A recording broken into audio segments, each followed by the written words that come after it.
صلوا على محمد وآل محمد. اللهم صل على محمد وآل محمد. أعوذ بالله السميع العليم من الشيطان اللعين الرجيم. بسم الله الرحمن الرحيم. الحمد لله الذي هدانا لهذا وما كنا لنهتدي لولا أن هدانا الله. لقد جاءت رسل ربنا بالحق. الصلاة والسلام والتحية والإكرام على أشرف الأنبياء والمرسلين حبيب إله العالمين سيدنا ونبينا وحبيب قلوبنا وطبيب نفوسنا وشفيع ذنوبنا ومولانا مولى ثقلين جد الحسن والحسين الذي سمي في السماء بأحمد وفي الأرضين بأبي القاسم محمد. اللهم صل على محمد وآل محمد وعلى أهل بيته الطيبين الطاهرين المعصومين ولعنة الدائمة على أعدائهم ومنكري فضائلهم وغاصبي حقوقهم من الآن إلى قيام يوم الدين. أما بعد قال رسول الله صلى الله عليه وآله وسلم بسم الله الرحمن الرحيم إني تارك فيكم الثقلين كتاب الله وإترتي أهل البيت ما إن تمسكتم بهما لن تزلوا بعدي أبدا حتى يرد علي الحوض. صدق رسول الله صلى الله عليه وآله وسلم صلوات. اللهم صل على محمد وآل محمد. محرم الحرام کی مجالس کا سلسلہ جاری ہے. آج اس سلسلے کی 5ویں مجلس ہے اور اس مجلس کی ابتدا میں نے جو حدیث شریف آپ کی خدمت میں پیش کی اس کو حدیث ثقلین کہتے ہیں. ثقل عربی میں وزنی چیز کو کہتے ہیں. جب کوئی چیز وزنی ہو اس کو کہتے ہیں ثقل یعنی ثقیل ہے. اردو میں بھی یہ لفظ استعمال ہوتا ہے. ثقلین یعنی دو وزنی چیزیں. اس حدیث کو حدیث ثقلین اسی لیے کہتے ہیں کہ اس میں حضرت دو وزنی چیزوں کا ذکر کر رہے ہیں. یہ حدیث ہمارے منابع میں جتنی بھی شیعہ مذہب کے کتب ہیں اور منابع ہیں اس میں اس حدیث کی بہت بڑی حیثیت ہے. یہ حدیث متواتر احادیث میں سے شمار ہوتی ہے.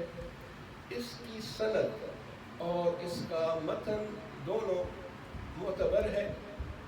بعض لوگوں نے عناد کی وجہ سے تعصب کی وجہ سے اس حدیث پر خدشہ ظاہر کیا ہے, اس پر اعتراض کیے ہیں, لیکن الحمدللہ ہمارے علماء نے اس کے بھرپور جواب دیے ہیں اور ثابت کیا ہے کہ یہ حدیث سند کے لحاظ سے اور متن کے لحاظ سے صحیح حدیث ہے اور بڑی معتبر ہے. عزیزان گرامی, میں جب اس حدیث کے متعلق مختلف کتابیں دیکھ رہا تھا تو میں اس نتیجے پر پہنچا کہ اگر ہمیں اپنے مذہب کی شیعہ مذہب کی حقانیت ثابت کرنی ہے اور کسی کو دلیل پیش کرنا ہے, اگر کوئی شخص دلیل مانگتا ہے کہ آپ حق پر ہیں, آپ کی حقانیت کی کیا دلیل ہے, من جملہ ان دلوں کے ان دلائل کے جو ہمارے پاس ہیں اور کافی زیادہ ہیں, ان میں یہ جو دلیل ہے یہ ایک بڑی مؤثر اور بڑی معتبر دلیل ہے. لہذا اگر آپ سے کوئی بحث کرے اور آپ سے شیعہ مذہب کی حقانیت کے متعلق دلیل طلب کرے تو آپ اس حدیث کو پڑھ کر سنائیں اور اس حدیث کے حوالے سے آپ اپنی حقانیت ثابت کر سکتے ہیں.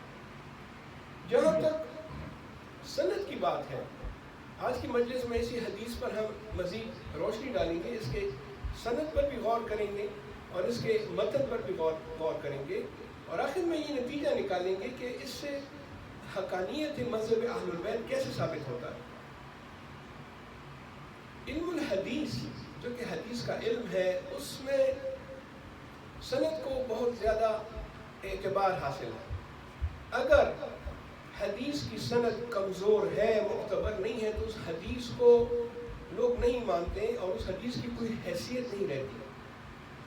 ہمارے یہاں ایک اور بھی فارمولہ ہے جو ہمارے علماء نے ہم کو دیا ہے کہ جب بھی تم کو کسی حدیث کی اوتھینٹسٹی، کسی حدیث کا باوثوق ہونا، صحیح ہونا دیکھنا ہو تو دیکھو کہ یہ حدیث جو ہے قرآن کے خلاف تو نہیں ہے، قرآن کے احکامات کے خلاف تو نہیں ہے۔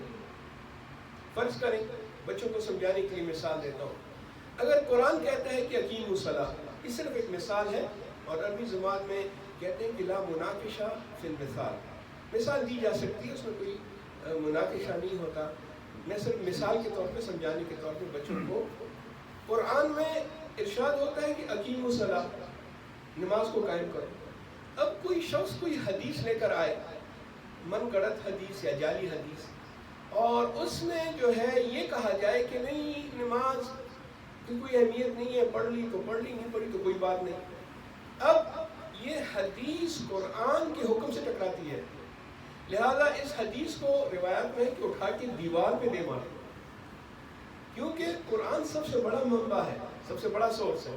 اگر کوئی چیز قرآن کے ہی خلاف ہے تو وہ کیسے معتبر ہو سکتی ہے؟ ضرور اس کو جعل کیا گیا ہے، اس کو جو ہے جھوٹے طریقے سے بنایا گیا ہے، اور یہ من گڑت حدیث ہے۔ یہ ایک فارمولہ حدیث کو جانچنے کا کہ قرآن کے ساتھ ٹیلی کرو، قرآن کے ساتھ موازنہ کرو، دیکھو کہ یہ قرآن کے خلاف تو نہیں ہے جو قرآنی احکامات ہیں، یہ ایک طریقہ۔ دوسرا طریقہ یہ ہے کہ اس کے سند کو دیکھو کہ یہ جو حدیث ہم تک پہنچی ہے، قال رسول اللہ تو ہے یا سمعت عن رسول اللہ تو ہے، لیکن اس کو بیان کرنے والے کون ہیں؟ دیکھیں بعض ایسے راوی ہوتے ہیں کہ جنہوں نے امیر المومنین کے ساتھ، اہل البیت کے ساتھ، ایون رسول خدا کے ساتھ نعوذ باللہ معاذ اللہ دشمنی رکھی، عناد رکھا، ناصبی ہیں۔ اگر ان جو چین آف ٹرانسمیٹرز یا جو راوی ہیں، راویوں کا جو سند ہے، اگر اس میں ایسا کوئی شخص ہے کہ جو متعصب ہے تو اس کی حدیث کو بھی ہم قابل قبول، وہ حدیث ہمارے لیے قابل قبول نہیں ہے، اس حدیث کو بھی ہم رد کر دیں گے۔ بس اسی وجہ سے ہمارے ہاں ایک علم ہے جس کو علم رجال کہتے ہیں، رجال جمع ہے رجل کی، رجل کہتے ہیں آدمی کو۔ علم رجال یعنی وہ علم کہ جس میں ہمیں یہ بتایا جاتا ہے کہ یہ شخص کون ہے، کیسا ہے، اس کا بیک گراؤنڈ کیا ہے۔ کیونکہ بنی امیہ نے اپنی فضیلت ثابت کرنے کے لیے اور اہل بیت کی فضیلت کو کم کرنے کے لیے کچھ لوگوں کو ہائر کیا تھا، باقاعدہ ان کو یہ ذمہ داری دی گئی تھی، ان کو خریدا گیا تھا، پیسے دیے گئے تھے کہ تم ہمارے فضائل میں اور ہمارے متعلق رسول سے احادیث بناؤ، جعلی احادیث کو، من گڑت احادیث کو پھیلاؤ اور بتاؤ کہ ہم بنی امیہ یا فلاں فلاں فلاں جو ہیں ان کی بھی بڑی اہمیت ہے، ان کی بھی بڑی عزت ہے۔ اس وجہ سے علم و رجال میں بہت زیادہ دقت کرنی چاہیے، غور کرنا چاہیے، اور یہ دیکھنا چاہیے کہ یہ جو راوی ہیں یہ کس قسم کا آدمی ہے۔ بعض ایسے روات بھی تھے کہ جو مشہور تھے کہ وہ جھوٹ بولتے تھے، بعض ایسے راوی تھے کہ جو درباری تھے، دربار کے ساتھ وابستہ تھے، اور ان کا کام ہی یہی تھا کہ جو بادشاہ وقت ہے اس کی فضیلت کے لیے مختلف قسم کے حدیثیں بنائیں، لہذا ان کی احادیث ہمارے لیے قابل قبول نہیں ہے۔ آیت اللہ خوئی رحمۃ اللہ علیہ اس نے ایک مفصل کتاب لکھی ہے اس سلسلے میں جو کہ علم رجال پہ ہے، اور اس کے کئی جلدیں ہیں، بعض نے کہا کہ وہ 20 جلدوں میں چھپ چکی ہے، بعض کہہ رہے ہیں کہ 24 جلدیں تک اس کی چھپ چکی ہیں، جس میں آقا خوئی رحمۃ اللہ علیہ نے اور اس سے پہلے بھی علماء نے علم رجال کے متعلق بڑی تفصیل کے ساتھ ذکر کیا ہے، اور وہ رجال کے جو ہمارے لیے موثق ہیں، قابل قبول ہیں، ان کے نام بھی درج کیے ہیں، ان کے حالات بھی درج کیے ہیں، اور بتایا ہے کہ یہ وہ لوگ ہیں کہ جن سے ہم حدیث لے سکتے ہیں۔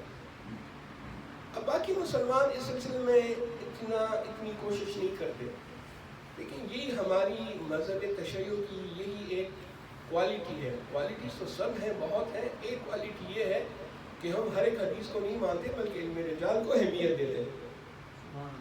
اب ایک مشہور شخص ہے جس سے کافی روایتیں باقی مسلمان نقل کرتے ہیں، جس کا نام ہے ابو ہریرہ۔ اسے کئی ہزار احادیث نکلی ہوئی ہیں۔ اب ہمارے نزدیک ابو ہریرہ ایک کوئی موثق نہیں ہے، وہ معتبر شخص نہیں ہے، وہ اوتھینٹک آدمی نہیں۔ ایک تو یہ کہ وہ بالکل آخر زمانے میں جب رسول کا آخری وقت تھا اور 2-3 سال آپ کی زندگی کے باقی تھے جب آپ دنیا سے پردہ فرما رہے تھے، یہ اس وقت مسلمان ہوا۔ اور دوسرا یہ کہ اگر جو حدیثیں اس سے ہم تک پہنچیں اگر اس کو آپ تقسیم کریں، جتنا عرصہ وہ رسول کے ساتھ رہا اور جتنی زیادہ تعداد میں اس سے حدیثیں روایت ہوئی ہیں، تو وہ جو ہے عقل کے مطابق نہیں ہے۔ عقل نہیں مانتی کہ اتنے مختصر عرصے میں ایک شخص، اس کو اور کوئی کام نہیں تھا سوائے اس کے کہ بس رسول نے میرے سامنے یہ کہا، میں نے رسول سے سنا۔ جبکہ اس کے مقابلے میں امیر المومنین علیہ السلام 30 برس تک رسول خدا کے ساتھ رہے، اور کس طرح رہے کہ فرماتے ہیں کہ میں رسول خدا کے پیچھے ایسے چلتا تھا جیسے اونٹنی کا بچہ اپنی ماں کے پیچھے چلتا ہے۔ نعرہ حیدری، اور خود فرماتے ہیں محمد و آل محمد بلند تر صلوات۔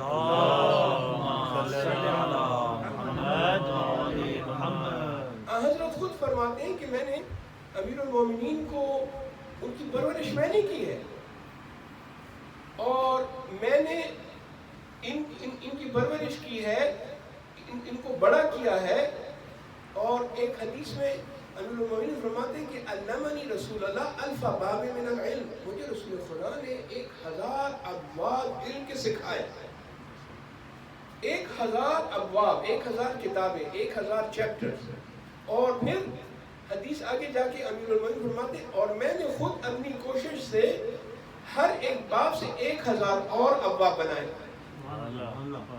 تو اس سے معلوم ہوتا ہے کہ امیر المومنین کے علم کا کیا حال تھا، اور پھر رسول خدا کے ساتھ ان کی قربت، رشتہ داری اپنی جگہ پہ، محبت اپنی جگہ پہ، جو رسول کے ساتھ انہوں نے وقت گزارا، اس حساب سے دیکھا جائے تو ابو ہریرہ نے حضرت امیر المومنین سے کئی گنا زیادہ حدیثیں نقل کی ہیں، جبکہ وہ 2.5-3 سال سے زیادہ رسول خدا کے ساتھ نہیں رہے۔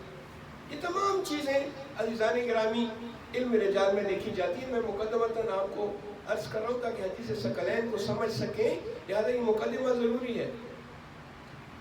سند بہت ضروری ہے، اس میں یہ دیکھا جاتا ہے کہ یہ شخص، اس کا بیک گراؤنڈ کیا ہے، اور اگر اس میں ایک ایسا شخص راویوں میں آ جائے، ایک بھی اگر آ جائے کہ جو متعصب تھا، ناصبی تھا، اہل بیت کے ساتھ دشمنی رکھتا تھا، درباری تھا، تو وہ حدیث ختم ہو جاتی ہے، اس کی کوئی وقت نہیں رہتی، کوئی حیثیت نہیں رہتی۔ اس کے مقابلے میں بعض احادیث ہیں کہ جس کو علم حدیث میں متواتر کہا جاتا ہے۔ متواتر کون سی احادیث ہیں؟ اگر آپ نام پہ، اگر آپ اس لفظ پہ غور کریں گے تو آپ کو واضح ہو جائے کہ متواتر کس کو کہتے ہیں۔ متواتر وہ حدیث ہے کہ جو تواتر کے ساتھ مختلف زمانوں میں مختلف لوگوں نے مختلف مواقع پر اس حدیث کو نقل کیا ہے۔ بعض ایسی حدیثیں ہیں کہ جو کسی نے نہیں سنی، اس کا راوی جو ہے وہ ایک شخص ہے، وہ احاد میں سے آتا ہے، یعنی خبر واحد، ایک خبر، اس کی کوئی حیثیت نہیں ہے۔ احاد یعنی ایک شخص نقل کرتا ہے اور کسی نے نقل ہی نہیں کیا اس کو۔ اور پھر بات طولانی ہو جائے گی، لیکن آپ کو ایک مثال دیتا جاؤں۔ چونکہ یہ مجالس اسی لیے منعقد ہوتی ہیں کہ ہمیں اپنی تاریخ کا پتہ چلے، ہمیں یہ ثابت ہمارے لیے ہو جائے کہ ہم حق پر ہیں۔ ویسے تو ہمیں کوئی شک نہیں ہے اپنے حق پر ہونے کے لیے، لیکن اگر دوسرا شخص پوچھتا ہے کہ آپ کے پاس دلیل کیا ہے تو اس کو ہم دلیل دے سکیں۔ جب جناب سیدہ کائنات حضرت فاطمہ الزہرا صلی اللہ علیہ اپنا حق مانگنے کے لیے دربار گئی، تو وہاں پر خلیفہ نے اس کو ایک حدیث بیان کی اور بی بی کو جھٹلایا اور خالی ہاتھ واپس لوٹایا۔ چونکہ آپ لوگ جانتے ہیں میں اشارے میں بات کروں، تفصیل میں جاؤں گا تو پھر میں اپنی بحث سے ہٹ جاؤں گا۔ اور اپنے آپ کو درست ثابت کرنے کے لیے اس نے ایک حدیث پڑھی، اور اس حدیث میں اس نے کہا کہ میں نے آپ کے بابا سے سنا ہے کہ انبیاء جب دنیا سے جاتے ہیں تو میراث نہیں چھوڑتے، ارث و میراث نہیں چھوڑتے، ترکہ نہیں چھوڑتے، جو چیز بھی وہ چھوڑ کے جاتے ہیں وہ صدقہ ہوتی ہے، اور صدقہ جو ہے تمام مسلمانوں کا حق ہے۔ لہٰذا آپ کے والد نے کوئی میراث نہیں چھوڑی، آپ کے والد نے کوئی ارث نہیں چھوڑا، انہیریٹنس نہیں چھوڑا، اور اس لیے میں آپ کو خالی ہاتھ دربار سے لوٹا رہا ہوں۔ اب بی بی نے اسے مکالمہ کیا اور اس کے ساتھ احتجاج کیا۔ احتجاج کا مطلب ہے دلیل کے ساتھ بی بی نے بات کی۔ تو آپ نے ایک دلیل یہ دی کہ ابن ابی قحافہ، میرے والد ایسی بات کیسے کر سکتے ہیں کہ جو قرآن کے خلاف ہو؟ اور پھر بی بی نے وہاں دربار میں قرآن مجید کی 5 آیات کی تلاوت کی، 5 آیات۔ ایام فاطمیہ میں اس کا ذکر ہوتا ہے، میں بھی یہ 5 آیات مومنین کے سامنے پڑھتا ہوں، آج وقت بہت کم ہے، لہذا بی بی نے 5 آیات پڑھ کر اس سے یہ کہا کہ ان 5 آیات میں اللہ تعالیٰ فرماتا ہے کہ انبیاء ارث و میراث پاتے ہیں، تو میرے والد ایسی بات کیسے کریں گے جو قرآن کے خلاف ہے؟ اگر کوئی حدیث قرآن کے خلاف ہو، اس حدیث کی کوئی حیثیت نہیں ہے۔ اور دوسری بات بی بی نے یہ کی کہ اچھا یہ بتاؤ تمہارے علاوہ اس حدیث کو کس نے سنا ہے؟ کہتے ہیں نہیں، میرے علاوہ تو کسی نے نہیں سنا۔ کہا پھر تم کیسے کہتے ہو کہ یہ حدیث جو ہے صحیح ہے، یہ حدیث درست ہے، جو اس کا راوی ایک آدمی ہے، وہ اس کی کوئی حیثیت نہیں ہے۔ اس کے مقابلے میں ایک ایسی حدیث، کچھ ایسی احادیث ہیں کہ جو متواتر ہے، یعنی وہ تواتر کے ساتھ ہم تک پہنچی۔ مثال کے طور پہ حدیث غدیر، 100 سے زیادہ راویوں نے حدیث غدیر کو نقل کیا ہے کہ حضرت نے غدیر خون پہ خطبہ دیا اور آخر میں کہا من کنت مولا فہذا علی المولا۔ 100 سے زیادہ اصحاب نے اس پر روایت۔ یا دوسری مثال جو ہے ہم دے سکتے ہیں حدیث منزلت، کہ علی آپ کی منزلت کہ جنگ تبوک پہ جب جا رہے تھے تو کہا کہ آپ مدینے میں رہ جائیں اور مدینے کی حفاظت کریں۔ کہا کہ یا رسول اللہ میں بھی آپ کے ساتھ جانا چاہتا ہوں جنگ تبوک پر۔ تو حضرت نے کہا کہ یا علی اما ترضا، اے تم اس بات پہ راضی نہیں ہو کہ تم یہاں میرے نمائندے کی صورت میں، میرے مسیح کی صورت میں، میرے وزیر کی صورت میں، میرے خلیفہ کی صورت میں مدینے میں رہو، جبکہ تمہاری حیثیت میرے نزدیک وہی ہے جو ہارون کی موسیٰ کے نسبت تھی، ہارون کو جو نسبت موسیٰ سے تھی، تمہاری حیثیت وہی ہے، الا لا نبی بعدی، سوائے اس کے کہ میرے بعد نبی نہیں ہے، اور موسیٰ کے بعد نبی تھے جو ان کے بھائی ہارون تھے۔ اس فرق کے علاوہ آپ کی منزلت وہی ہے جو ہارون کی موسیٰ سے تھی۔ آپ کی جذبہ بلا کے لیے عرض کروں کہ یہ جو ایک پاکستان میں اور باقی جگہوں پہ جو قادیانی کہلاتے ہیں، مرزائی، جن کا مختلف مشہور یہی ہے کہ یہ ختم نبوت کے قائل نہیں ہے۔ اب تو بعض کہتے ہیں کہ نہیں ہمارا یہ مطلب نہیں ہے، یہ فلاں یا اور تعویلات وغیرہ اس میں ہوتی ہیں، چلیں اب فی الحال اس میں بحث نہیں کرتے، لیکن پاکستان کے مولویوں نے آپس میں میٹنگ کی کہ ہم یہ کیسے ثابت کریں کہ یہ لوگ نان مسلم ہیں، یہ ختم نبوت کا انکار کرتے ہیں، تو ان کا نان مسلم ہونا کیسے ثابت؟ تو ان کے لیے بڑی مشکلات ہو رہی تھیں اور وہ ان کے لیے ثابت نہیں ہو پا رہا تھا۔ لہٰذا انہوں نے علماء شیعہ، یہ اوتھینٹک بات ہے جو عرض کر رہے ہیں، علماء شیعہ کو کنسلٹ کیا اور کہا کہ آپ بھی وہ ہیں کہ جنہوں نے پاکستان بنایا ہے، اور آپ وہ ہیں کہ جن کے بڑے بڑے علماء ہیں، اہل بیت کے چاہنے والے ہیں، آئیے ہمارے ساتھ مدد کریں اور آپ بتائیں کہ آپ کے نزدیک یہ لوگ کیسے غیر مسلم ہیں، ان کو کیسے غیر مسلم قرار دیا جائے۔ تو ایسے میں ہمارے عالم تھے اور کافی بڑے عالم تھے، بڑے پیمانے پر تھے، اس نے اس کو سمجھایا کہ ہم اس طریقے سے ثابت کر سکتے ہیں، لیکن اس سے پہلے اس نے ان کو ایک سبق بھی سکھایا. جو علماء اس کے پاس آئے تھے ان کو ایک سبق سکھایا. وہ اس طرح کہا کہ میں تو تمہارے لیے ثابت کر دوں گا کہ جو ختم نبوت کا منکر ہے وہ غیر مسلم ہے، لیکن اگر غور سے دیکھا جائے تو تم لوگوں میں اور ان لوگوں میں، یعنی تم لوگ جو کہ اپنے آپ کو اہل سنت والجماعت کہتے ہو، اور وہ کہ جو قادیانی ہیں، مرزا غلام احمد کو آخری نبی مانتے ہیں، نعوذ باللہ معاذ اللہ، کوئی خاص فرق نہیں ہے، تم دونوں ایک ہو. اور پھر یہ حدیث سنائی کہ یا علی انت منی بمنزلت ہارون من موسیٰ، اے علی آپ کی منزلت میرے نزدیک، رسول خدا فرماتے ہیں، وہی منزلت ہے کہ جو ہارون کی موسیٰ سے ہے. الا لا نبی بعدی، مگر یہ کہ میرے بعد کوئی نبی نہیں ہوگا. تو عالم کہتا ہے کہ تمہارے اور ان میں تقریباً ایک چیز ہے جو سملر ہے، جو ایک ہی طرح ہے، وہ یہ کہ تم لوگ پہلے حصے کے منکر ہو اور قادیانی دوسرے حصے کے منکر ہے. تم علی کو وہ منزلت نہیں مانتے جو رسول نے کہی ہے، اور وہ رسول کے بعد فلاں کو آخری نبی کہتے ہیں. لہذا بات یہی ہے. عرض کروں آپ کی خدمت میں کہ یہ جو حدیث منزلت ہے یہ بھی متواتر احادیث میں سے ہے. اس کو بھی تواتر کے ساتھ صحیح بخاری نے بھی اس کو نقل کیا ہے، صحیح مسلم نے بھی اس کو نقل کیا ہے، اور بہت سے زمانوں میں مختلف علماء نے اس حدیث کو نقل کیا. اور جو عید غدیر کا جو خطبہ تھا، غدیر خم کا، اس میں حضرت نے اس حدیث کو بھی نقل کیا خطبے میں، حدیث ثقلین کو بھی نقل کیا، اور آپ نے اس خطبے میں منزلت بتائی. یہ بھی کہا غدیر کے حوالے سے کہ جس کا میں مولا اس کا علی مولا، اور میں اپنے بعد دو باری چیزیں، ثقیل چیزیں چھوڑ کر جا رہا ہوں.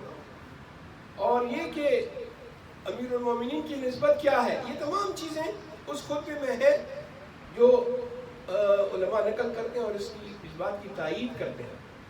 لہذا سند کے اعتبار سے دیکھا جائے تو یہ حدیث متواتر ہے.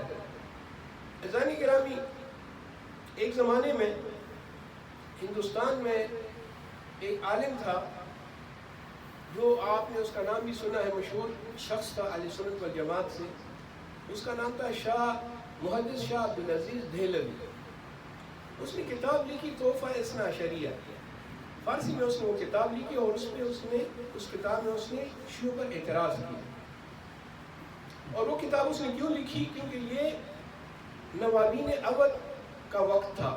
لکھنؤ میں ان کی حکومت تھی پہلے. ان کا جو دارالحکومت تھا وہ فیض آباد تھا. فیض آباد سے انہوں نے، فیض آباد بھی یو پی کا شہر ہے، اور پھر فیض آباد سے انہوں نے اپنا دارالحکومت منتقل کر کے لکھنؤ کر دیا. لکھنؤ کیونکہ بڑا شہر ہے اور یو پی کا جو ہے وہ کیپیٹل ہے، یو پی صوبے کا کیپیٹل. تو یہ جب نوابین اودھ، یہ شیعہ تھے، کھلم کھلا اعلان بھی کرتے تھے، انہوں نے بارگاہیں بھی بنائی، انہوں نے مجالس کا سلسلہ بھی شروع کیا. میں نے ایک مجلس میں مختصر ذکر کیا.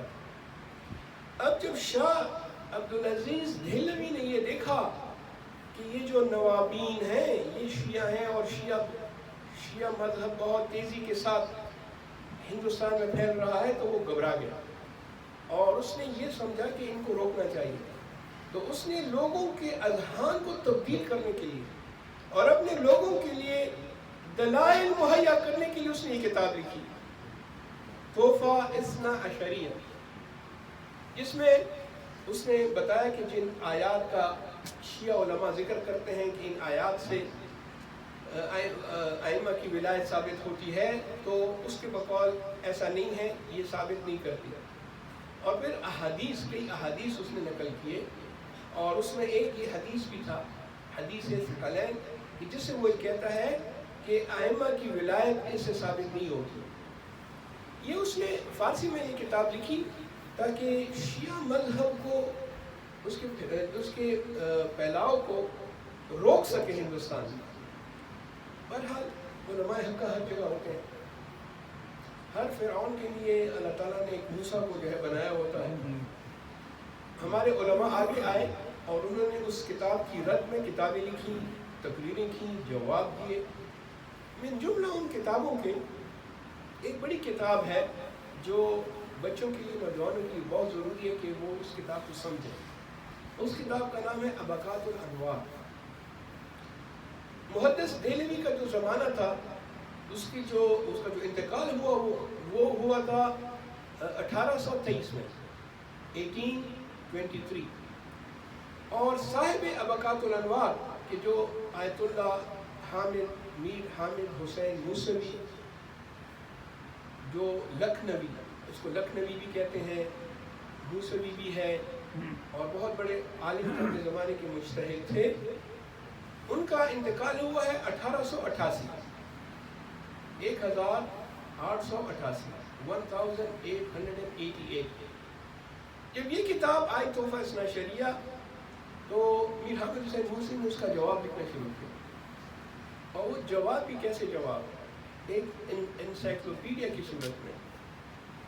ابقات الانوار کی 50 جلدیں ہیں. کچھ جلدیں چھپ چکی ہیں، کچھ ابھی نہیں چھپی. لیکن میر حامد حسین موسوی جن کے خاندان کے لوگ ابھی بھی موجود ہیں، ایک ان کے خاندان کے بہت بڑے، یہ خود بھی مجتہد تھے. ایک اور مجتہد ہے مرحوم سید دلدار علی غفران معاب کے نام سے، بڑی ان کی خدمات ہیں ہندوستان. ناصر الملت ہیں ان کے خاندان سے، سعید الملت ہیں. یہ مکتبہ اور لائبریری ناصریہ جو کہلاتا ہے، جو کہ لکھنؤ میں ہے. علامہ امین نے جب کتاب الغدیر لکھنی چاہی، 11 جلد کی کتاب ایک موضوع الغدیر پہ، اس نے ہندوستان کا سفر کیا اور کئی سال وہ لکھنؤ میں رہا اور اسی کتاب خانے کی کتابوں سے فائدہ اٹھا کر اس نے کتاب الغدیر لکھی. علماء کی بڑی زحمات ہیں، شیعہ علماء کی، اس کا ذکر ہونا چاہیے. اور یہ جو ہمارے درمیان ہم کو جو تشیع ملا ہے وہ انہی کی زحمات کی وجہ سے ملا ہے. لہٰذا یہ جو میر حامد حسین موسوی تھے، ان کی حالات زندگی کے متعلق لکھتے ہیں کہ جب آپ آخری ایام میں، عمر کے آخری ایام میں آپ بہت زیادہ کمزور ہو گئے تھے، ایج بھی بہت زیادہ ہو گئی تھی، لیکن پھر بھی آپ چاہتے تھے کہ یہ انسائکلوپیڈیا کمپلیٹ کریں. بس ان کے اولاد، جو ان کے بیٹے تھے، وہ بھی سب عالم تھے، ابھی بھی ہیں ان کی اولاد میں. ابھی آج کل کے زمانے میں بھی ان کی اولاد میں علماء ہیں، لکھنؤ میں ابھی بھی علماء موجود ہیں. یہ اتنے کمزور ہو گئے تھے اور بوڑھے ہو گئے تھے کہ ان سے بیٹھ کر کتاب لکھنا مشکل ہو گیا تھا. تو یہ لیٹ کر کتاب کو ڈکٹیٹ کرتے تھے، املا کرتے تھے، اور ان کے اولاد، ان کے بیٹے جو ہیں وہ کتاب کو لکھتے تھے. تو چونکہ یہ ریفرنس والی کتاب ہے اور ان میں بھی، اس کتاب میں بھی میر حامد حسین موسوی نے بہت زیادہ ریفرنسز دیے ہیں. تو بڑی بڑی کتابیں، پرانی کتابیں جو ان کے مکتبے میں تھی، وہ آپ اپنے سینے پر رکھ کر اس کو پڑھ کر املا کرتے تھے، اور ان کے چاروں طرف ان کے بیٹے جو علماء تھے بیٹھ کر وہ لکھتے تھے. اس طرح یہ انسائکلوپیڈیا ابقات الانوار، ابھی بھی یہ خاندان فخر سے اپنے آپ کو ابقاتی کہتا ہے. ہم ابقاتی ہیں، ہم وہ لوگ ہیں، وہ خاندان ہیں کہ جس خاندان میں ایک شخص نے ابقات الانوار لکھی، جو کہ تحفہ اثنا عشریہ کا جواب ہے. جب میر حامد حسین موسوی کا انتقال ہوا اور جب اس کو غسل دیا جا رہا تھا، تو جو غسال تھے انہوں نے دیکھا کہ آپ کے سینے میں ایک گودال بنا ہوا ہے، ایک آپ کا سینہ اندر کی طرف دھنس گیا تھا. تو غسال نے جب ان کی اولاد سے پوچھا کہ کیا وجہ ہے، ان کا سینہ اندر کی طرف گھس گیا تھا، دھنس گیا تھا، تو انہوں نے جواب دیا، ہاں جب یہ ابقات الانوار لکھوا رہے تھے اور بیٹھ کر ان کے لیے لکھوانا مشکل تھا، تو یہ لیٹ کر بڑی بڑی موٹی موٹی کتابیں سینے پہ رکھ کے وہ ہم کو ڈکٹیٹ کراتے تھے. اسی بھاری کتابوں کی بوجھ سے ان کے سینے میں ان کا سینہ اندر کی طرف دھنس گیا ہے. برائے ایصال ثواب علماء حق بآواز بلند صلوات.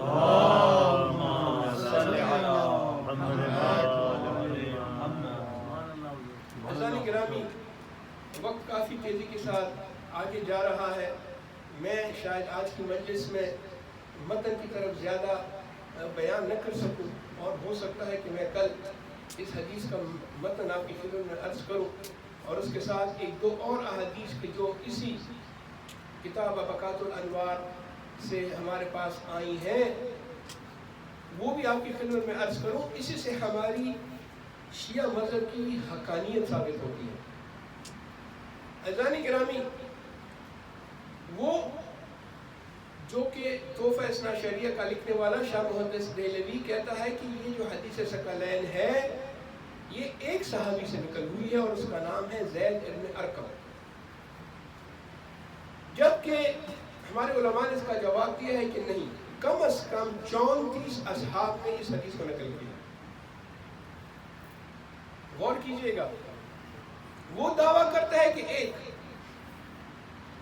ہمارے علماء ثابت کرتے ہیں ابقات الانوار، صاحب ابقات الانوار، کہ کم از کم 34 اصحاب کے علاوہ بھی بہت سے لوگوں نے اس کو نقل کیا ہے۔ ہم تو اصحاب کی جو بات کرتے ہیں تو یہ وہ لوگ ہیں کہ جو رسول کے زمانے میں تھے، جنہوں نے رسول کو دیکھا تھا، وہ 34 ہیں، اور جو ان کے بعد آئے ہیں، جو ان کے شاگرد ہیں، ان کی تعداد بھی بہت زیادہ ہے، اور ان سب کی تعداد لکھی ہے۔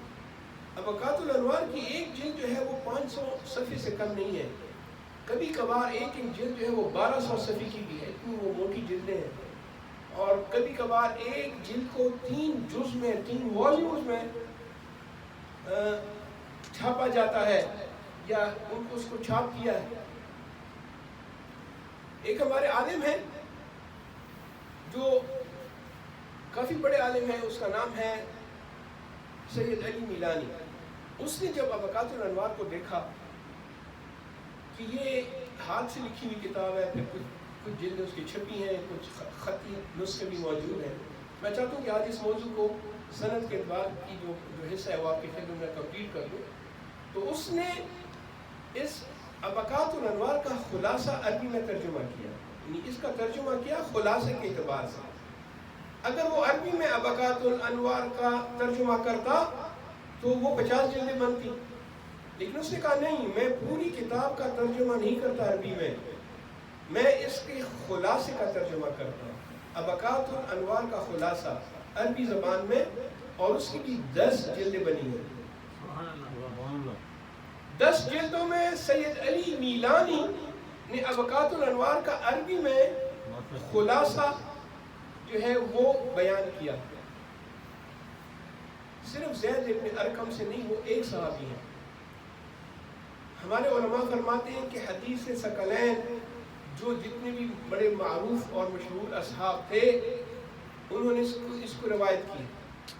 ابو سعید خدری ایک راوی ہے، ابو ذر غفاری دوسرے راوی ہیں، اس کے علاوہ جابر بن عبداللہ انصاری انہوں نے اس حدیث کو نقل کیا ہے، زید بن ارقم، حذیفہ، لسٹ بہت طولانی ہے جنہوں نے یہ حدیث نقل کی، اور انہوں نے ثابت کیا ہے کہ آن حضرت نے اس حدیث کو کم از کم 4 موقعوں پہ بیان کیا، اور یہ جو حدیث ثقلین ہے یہ آن حضرت کے زندگی کے آخری 90 دن میں 4 مرتبہ، کم از کم اس سے زیادہ ہو سکتی ہیں، آن حضرت نے مختلف مواقع پر اس حدیث کو اپنے اصحاب کے سامنے بیان کیا۔ اب جب حدیث کا میں متن پڑھوں گا اور اس کا معنی کروں گا تو آپ حیران رہ جائیں گے کہ ہم اس کے متن سے کتنی آسانی سے اپنے مذہب کی حقانیت کو ثابت کر سکتے ہیں، کتنی آسانی سے ایک اس حدیث اگر سند کے اعتبار سے ہم جس طرح ہمارے ہاں قبول ہے اور لوگ بھی اس کو قبول کر لیں، اور انشاءاللہ کہ قبول کریں گے تو ہم دلیل سے بات کریں گے، تو متن کے اعتبار سے آپ کی حقانیت میں کوئی شک نہیں ہے، اور شیعہ مذہب کی حقانیت فوراً 1-2 منٹ میں تمام لوگوں کے سامنے ثابت ہو جائے گی جو اس حدیث کا متن ہے۔ متن میں 3-4 نقطے ہیں جو میں کل انشاءاللہ آپ کی خدمت میں بیان کروں گا۔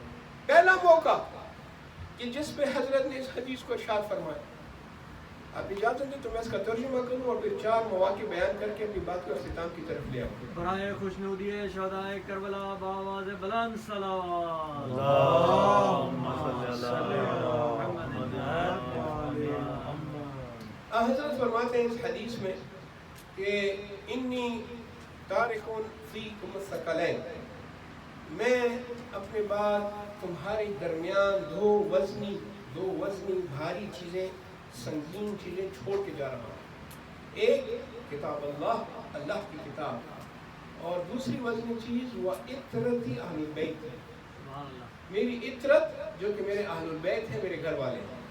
اس کے بعد فرمایا ما ان تمسکتم بہما، جب تک تم ان 2 چیزوں کے ساتھ متمسک رہو گے، ان کے ساتھ تعلق رکھو گے، لن تضلوا بعدی ابدا، میرے بعد کبھی گمراہ نہیں ہوگے، کبھی غلط راستے میں نہیں جاؤ گے. جب تک تم ان دونوں کے ساتھ متمسک رہو گے گمراہ نہیں ہوگے. حتی یرد علی الحوض، اس وقت تک کہ جب تم حوض کوثر پہ میرے ساتھ ملاقات کرو.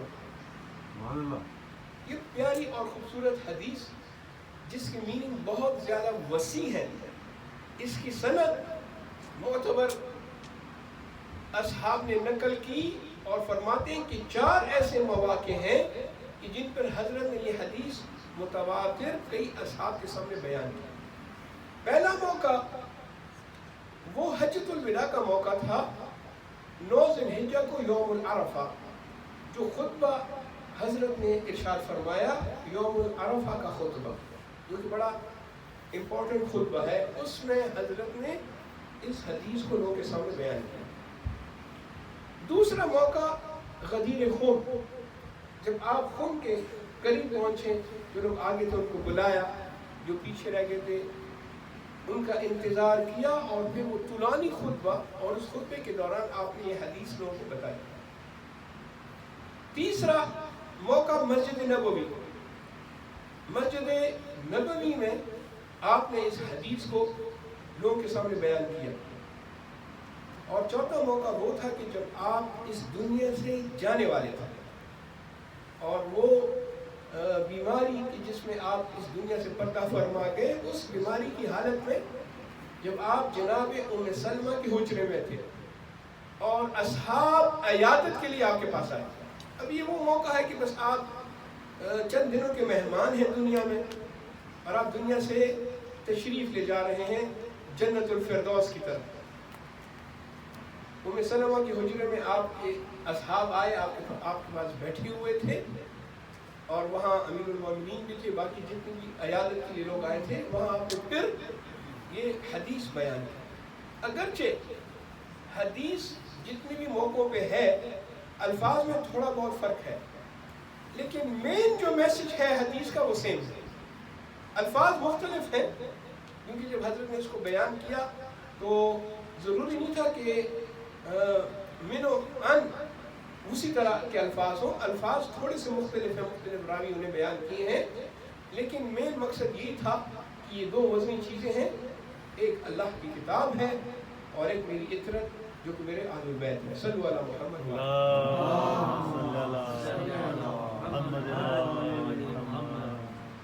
اعزازی گرامی، ایام جو ہیں ایام محرم الحرام،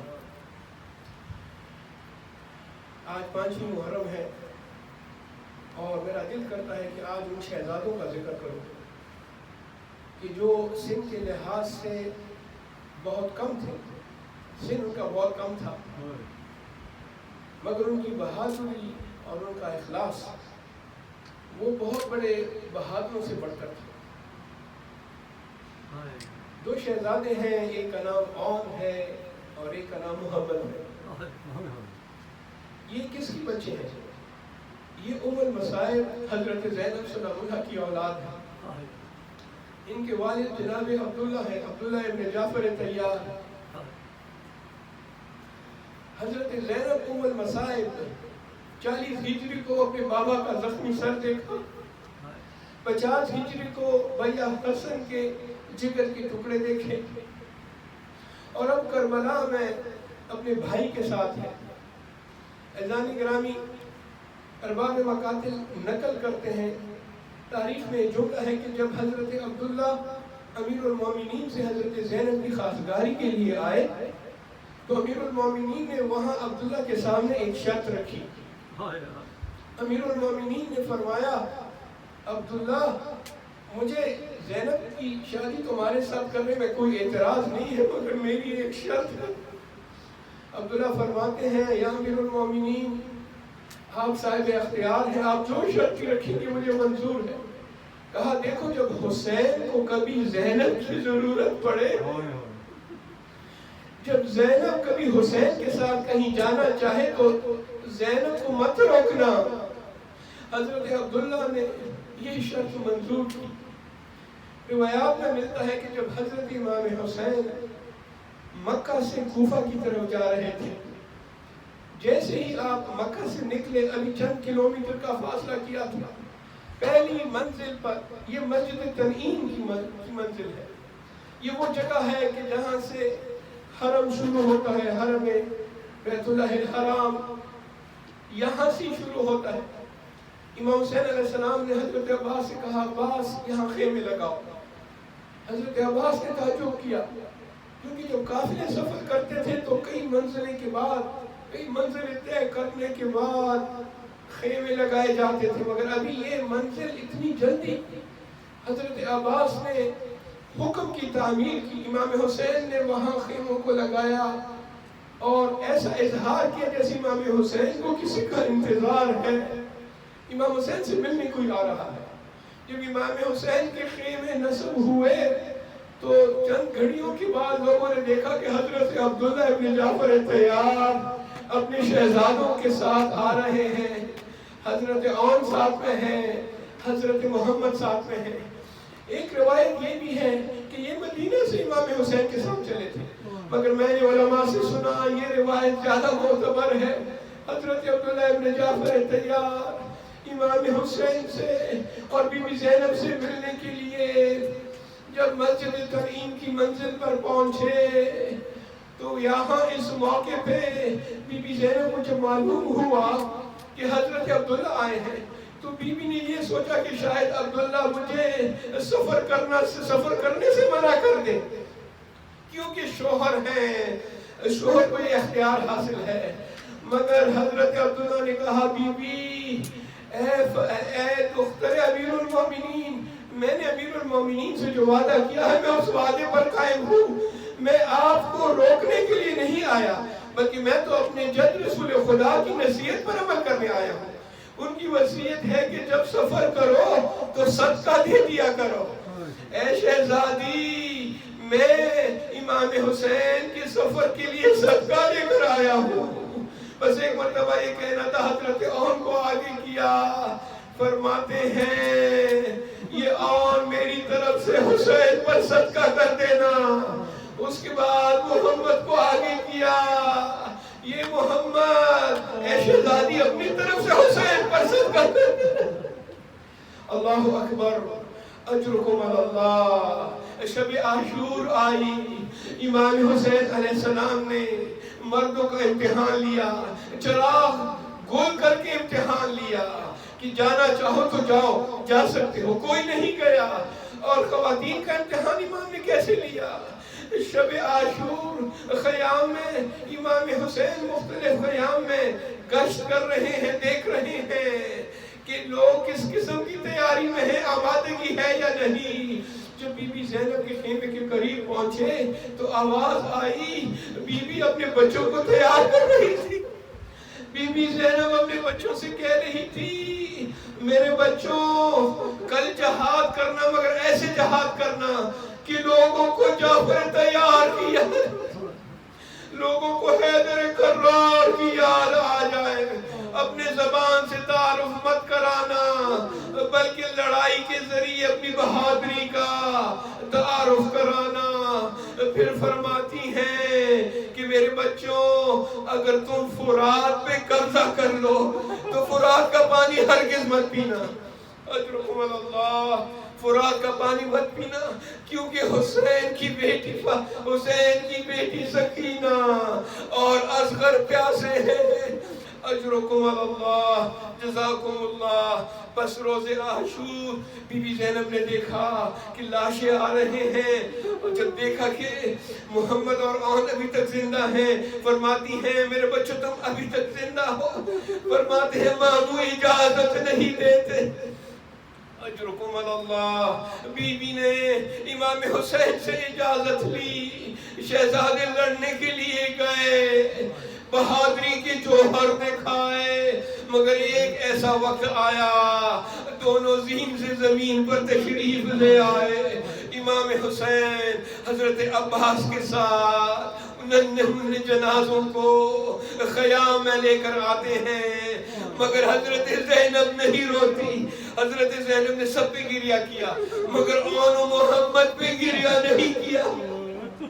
فرماتی ہیں میں نے اپنے بچوں کو صدقہ کر دیا. کربلا گزر گئی، حضرت زینب نے گریہ نہیں کیا. شام غریبہ آئی، بی بی نے آن محمد پر گریہ نہیں کیا. کوفہ کی منزل آئی، بی بی نے گریہ نہیں کیا. شام کی منزل، بی بی نے گریہ نہیں کیا. مگر عزیزان گرامی جب قافلہ واپس مدینے پہنچا، بی بی اپنے گھر گئی، دروازہ کھولا اور وہ چھوٹے چھوٹے کمرے، حضرت آن محمد کے چھوٹے چھوٹے بستر، بس بی بی نے جو وہ بستر دیکھے تو خوب گریہ کیا. آن محمد کو یاد کر کے بی بی نے گریہ کیا. ماتم حسین یا حسین یا حسین یا حسین.